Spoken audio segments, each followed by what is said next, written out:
안녕하십니까. 리나쌤과 시스템 사고 보객이 61번째 시작하겠습니다. 오늘은 동화책 빌리 벙크 and the Thorn Patch라는 책을 소개해 볼까 합니다. 여기 표지가 나와 있죠. 이 저자는 필립 램지라는 뉴질랜드에 계시는 교수님이시고요. 주로 시스템 사고 개념이 들어간 그러한 동화책을 시리즈로 지금 출간하고 계십니다. 이 책의 메시지는 상호 의존성과 시스템 사고의 원칙을 쉽게 설명하기 위해서 우화 형식으로 쓰인 이야기가 되겠습니다. 그래서 여기 등장인물이 이 코끼리의 이름이 바로 빌리 벙크예요. 그래서 코끼리가 이제 주인공이 되겠고, 이 코끼리가 정글에서 겪는 사건들을 통해서 점차 더 깊은 통찰을 얻게 되는 이야기가 되겠습니다. 그러면 이 이야기의 줄거리를 쭉 한번 말씀을 드려보도록 할게요. 첫 번째, 빌리 봉크가 문제를 발견하게 됩니다. 바로 뭐냐면, 여기 표지처럼, 여기 이 밑에 있는 이게 뭐냐면 가시죠. 론이 이제 가시죠. 그래서 가시덤불, 거기에 이렇게 걸려가지고 아파서 이렇게 눈물도 흘리는 그런 그림이 되겠습니다. 그래서 빌리 봉크는 친구들과 함께 정글에서 돌아다니면서 재미있게 놀고 있습니다. 하지만 정글의 한 구역에서 가시덤불, 또은 패치가 점점 확장되어서 그러니까 가시덤불이 점점 많아진다는 거죠. 그래서 동물들에게 불편함을 주는 문제를 발견하게 됩니다. 그래서 동물들이 이 문제를 해결하려고 애를 씁니다. 그런데 쉽지 않아요. 그래서 두 번째, 단기적인 해결책을 시도합니다. 동물들은 가시덤불을 없애기 위해서 다양한 단기적인 방법을 시도해요. 일부는 덤불을 뽑아내거나 자르려 하고 또 다른 동물들은 단순히 피해 다니는 방식을 택하기도 합니다. 하지만 이 모든 방법은 문제를 근본적으로 해결하지 못하고 덤불은 점점 더 무성해지는 결과가 생깁니다. 그래서 시스템 사고에서 중요하게 회자되는 그 문구가 있습니다. 어제의 문제 해결책이 오늘의 문제를 더 키웠다라는 것이지요. 제가 몇 번 말씀을 드렸죠. 바로 이렇게 근본적인 원인을 생각하지 않고 단기적인 문제 증상에만 초점을 맞추다가 보면 이제 문제는 점점 더 악화가 되는 것이지요. 세 번째로 다행히 빌리 봉크가 깨닫게 됩니다. 그래서 빌리 봉크는 덤불 문제를 해결하기 위해서 조금 더 깊이 생각합니다.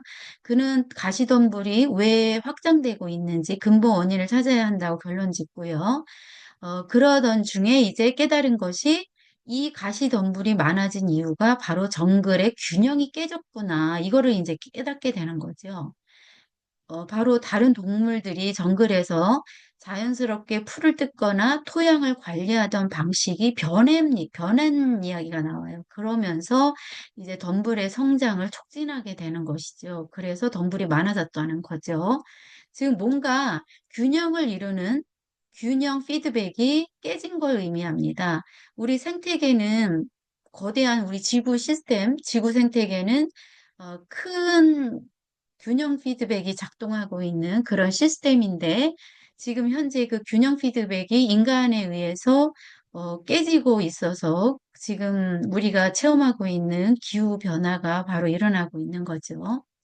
네, 네 번째는 근본적인 해결책 찾기를 이제 그 빌리 봉크가 하게 됩니다. 그래서 빌리 봉크는 동물 친구들과 함께 정글의 생태계를 더 잘 이해하기 시작합니다. 그는 정글의 다른 부분과 상호작용하며 문제를 해결하려면 정글의 시스템 전체를 고려해야 되는구나. 이걸 깨닫죠. 결국 동물들은 각자 자기의 역할을 다하고 정글의 균형을 회복하면서 덤불 문제를 해결하게 됩니다. 그래서 이 책은 그림책은 아니고요. 글밥이 꽤 있는 책이 되겠습니다.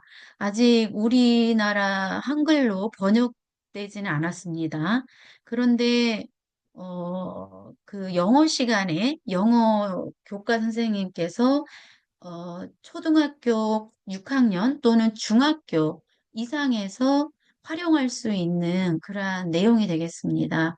그래서 우화로 되어 있기 때문에 아이들이 특히 재미있게 흥미를 가지고 이 책에 대해서 몰입할 수 있을 것 같습니다.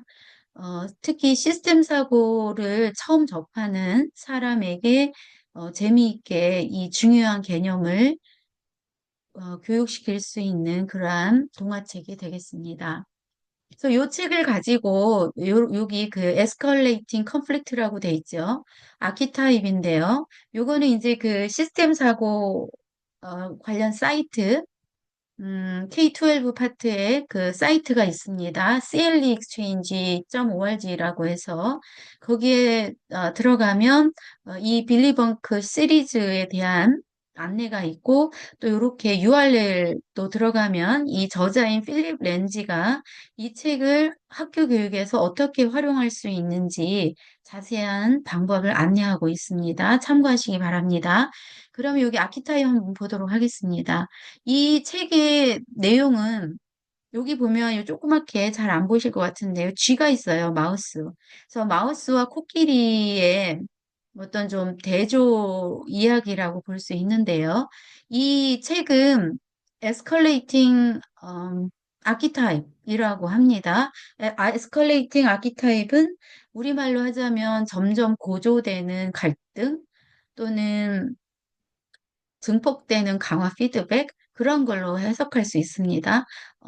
arms race, 그러니까 무기 경쟁, 군비 강화 그런 아키타입이라고도 할 수 있습니다. 요거 간단히 한번 보면요.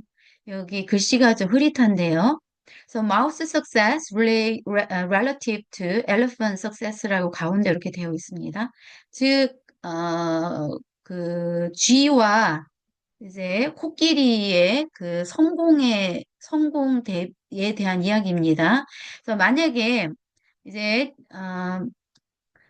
먼저 여기 아래로 한번 내려가 볼게요. 만약에 이제 쥐가 성공을 했다면 상대적으로 코끼리, 엘레펀트가 이제 앞서 나가기 위한 노력을 합니다. 그러면 엘레펀트가 승리를 하게 됩니다. 그래서 엘레펀트가 승리를 하게 되면 이렇게 갔습니다. 승리를 하게 되면 이제 패한 마우스, 쥐가 엄청 또 노력을 하겠죠. 마우스에 앞서가기 위한 노력을 합니다. 그러면 쥐가 승리를 합니다. 노력에 의해서.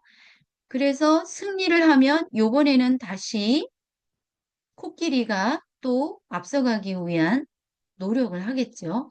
그래서 점점 더 이 상황이 강화되는 어떤 증폭되는 그러한 결과를 가져온다는 아키타입이 되겠습니다.